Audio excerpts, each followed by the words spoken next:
Assalamu alaikum wa rahmatullah wa barakatuh. Bismillah ar-Rahman ar-Rahim. Alors, nous avons ce montage-là.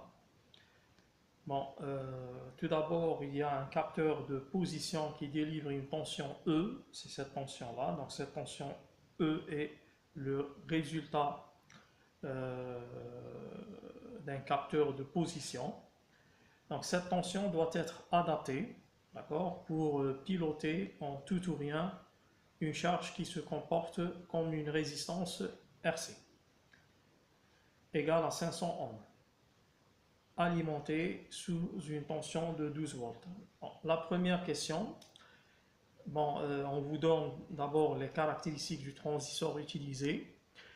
Bon, le transistor utilisé possède les caractéristiques suivantes. Donc, la tension VBE 0 égale à 0,6 volts.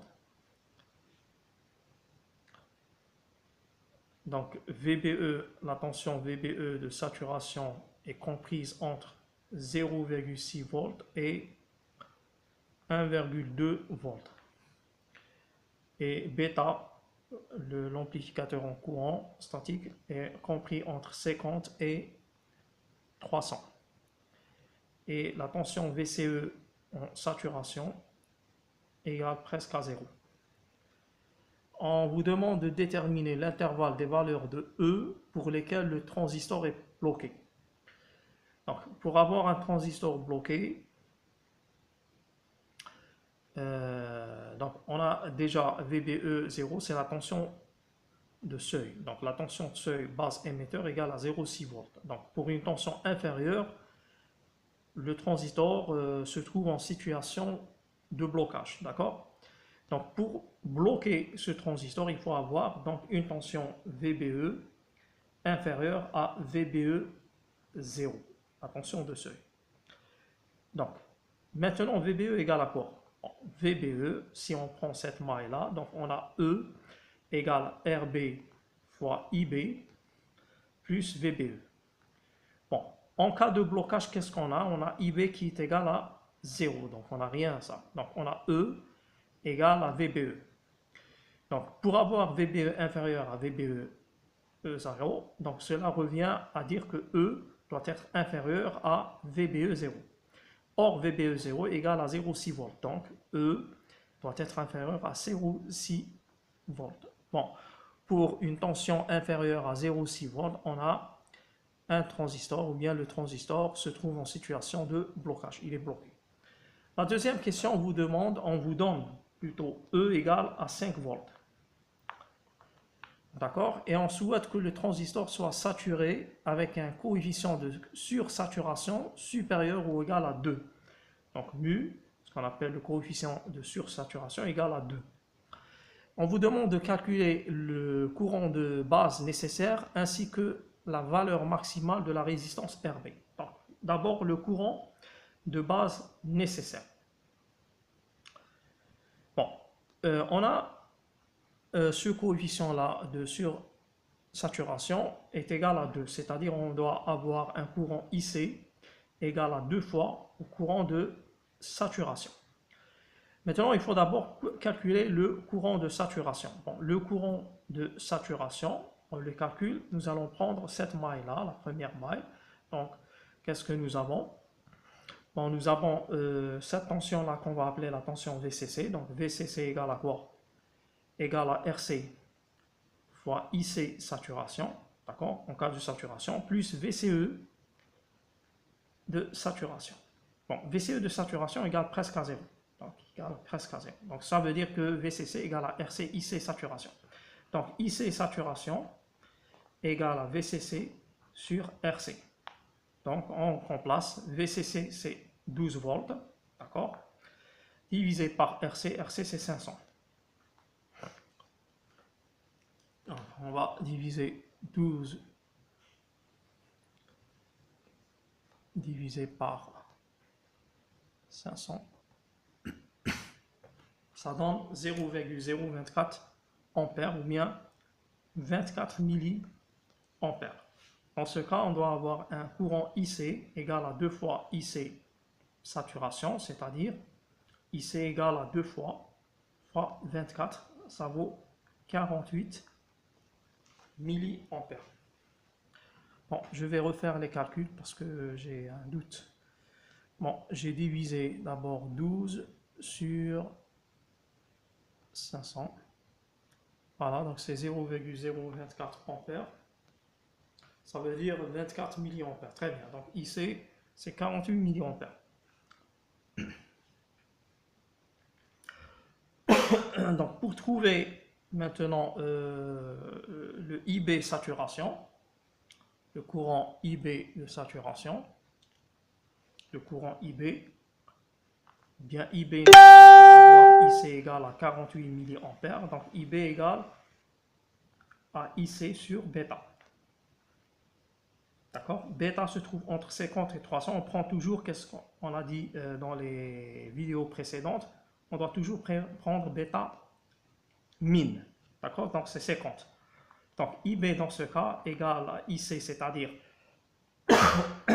donc bêta min là, pardon, donc IC c'est 48 milliampères divisé par 50. Ça donne combien?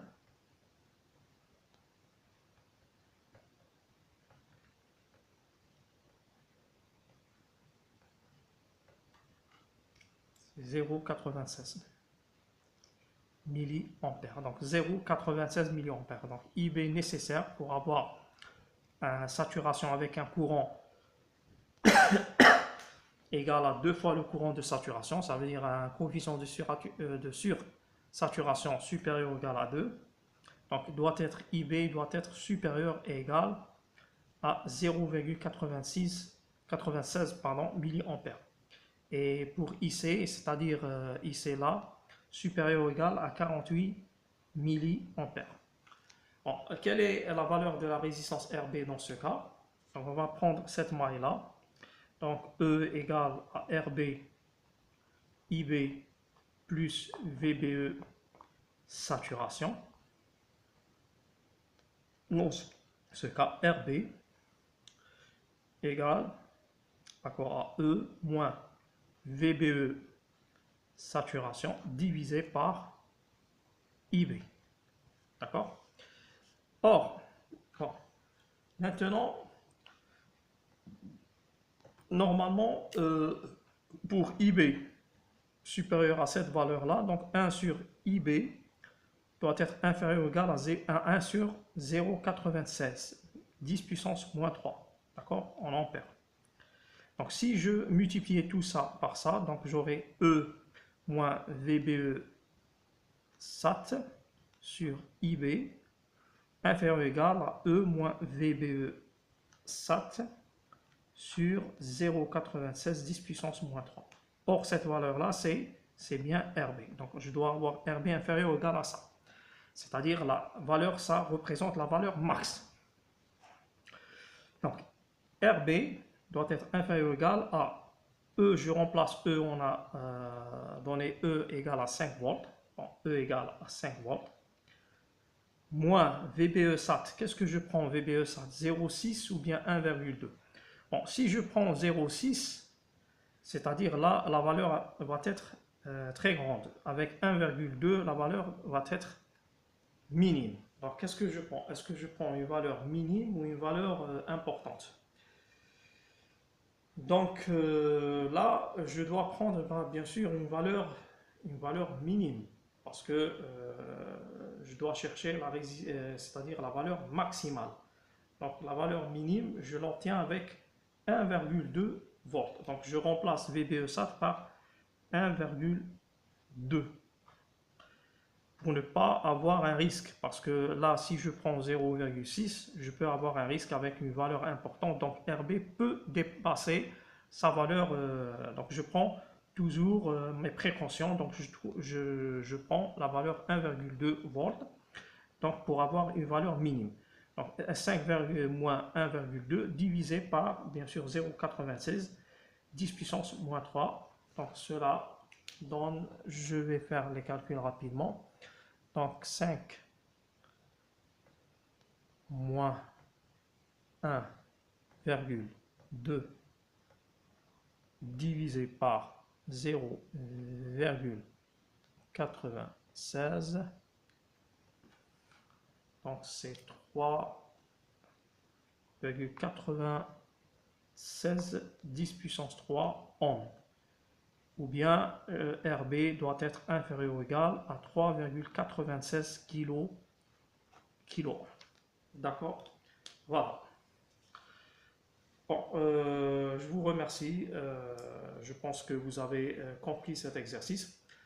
Là, je vous demande d'essayer de réaliser par exemple un schéma en utilisant ce circuit pour par exemple commander par exemple des LED et commander en même temps une pompe pour le remplissage d'un réservoir lorsque le niveau est inférieur à un certain niveau bas, d'accord? Et le remplissage va continuer jusqu'à ce que le réservoir soit complètement rempli, d'accord? Donc je vous propose de faire ce schéma et si vous voulez, vous pouvez m'envoyer ce type de schéma, soit vous expliquer dans les commentaires comment vous imaginez ce schéma électrique, ou bien vous pouvez m'envoyer, c'est-à-dire le schéma sur ma page Facebook. Je vous remercie encore une fois d'avoir regardé cette vidéo et à la prochaine, Inch'Allah. Assalamu alaikum wa rahmatullahi wa barakatuh.